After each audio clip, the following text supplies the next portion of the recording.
بسم اللہ الرحمن الرحیم فرمان مصطفیٰ صلی اللہ تعالی علیہ وآلہ وسلم دعا میں ہے جب تک محمد صلی اللہ علیہ وسلم اور اہل بیت پر درود شریف نہ پڑھ لے جائے۔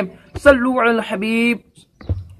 انگلیاں چاٹنا کھانے کے بعد یہ بھی سنت مبارک ہے۔ راشد عطاری نوری دوا خانے کی طرف سے۔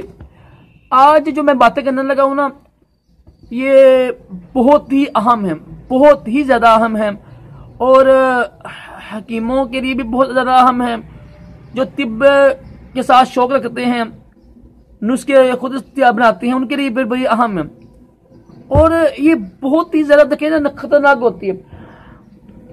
یہ آج کے جو ہمارا موضوع ہے وہ ہے مردانہ امراض کے بارے میں غلط فہمیاں۔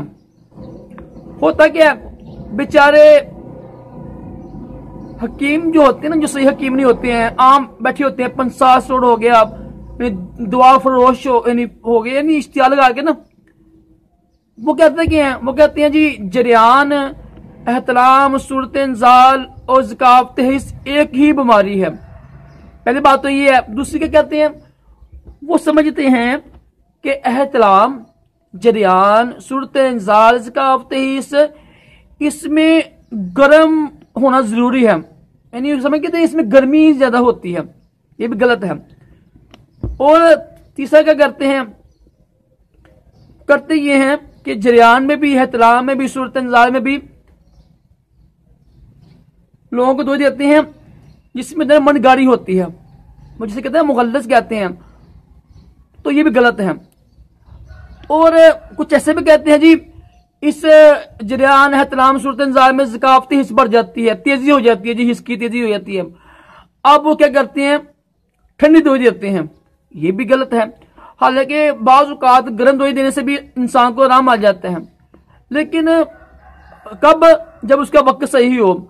اب صحیح وقت کیا ہوگا، یہ تو ظاہر کو استاد بتائے گا نا آپ کو، جو استاد فن ہے، اس یعنی حکمت کا فن جانتا ہو، مسند حکیم ہو۔ الحمدللہ میرے استاد محترم حکیم ہیں، مسند حکیم ہیں۔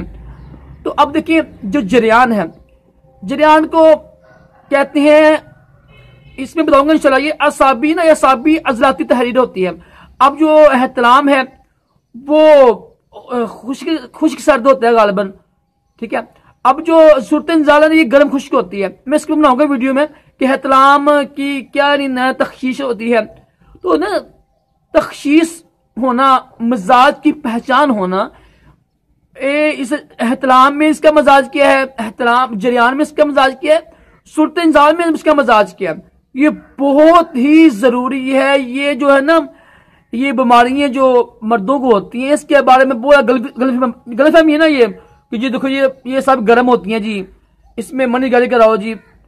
تو جب تک آپ کو پتہ نہیں ہوگا یار کہ اس کا جو مرض ہے، اس کا مزاج کس وجہ سے ہے، تبھی آپ اس کا علاج کریں گے نا۔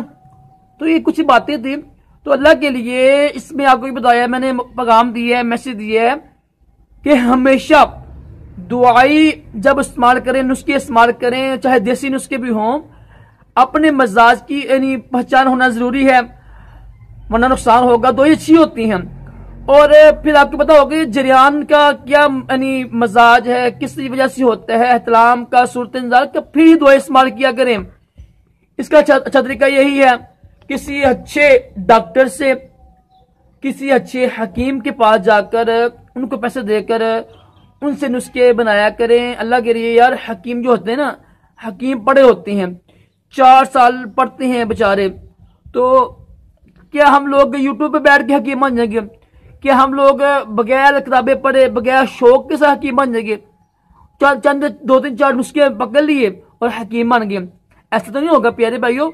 تو اس لیے میں کہتا ہوں کہ اپنے مزاج کی پہچان کے بغیر کوئی نسخہ استعمال مت کیا کریں۔ اس میں آپ کا وقت، آپ کی جوانی، آپ کے پیسے، آپ کا ہر چیز اسی میں پوشیدہ ہے۔ خود نیم حکیم بن کر اپنے اوپر زیادتی مت کریں۔ لیکن میری امی جان ہے نا، ان کو پٹھوں کا مسئلہ ہے، 2 دن ہوئے، دعا کریں ان کو صحیح ہو جائے۔ اب میرے پاس کیپسول پڑا ہوا ہے، گرم خشک ہے، میں نے نہیں دیا امی کو ہے، کیونکہ مجھے پتہ نہیں ہے کہ ان کی صحیح بیماری کیا ہے۔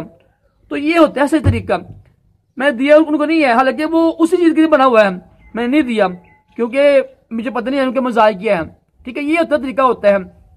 اللہ تعالی ہم سب کو عقل سلیم عطا کرے، علم نافع عطا کرے، دونوں جہانوں کی بلائیاں عطا کرے، تمام جسمانی روحانی بیماریوں سے محفوظ رکھے۔ صلو علی الحبیب صلی اللہ تعالی علی محمد۔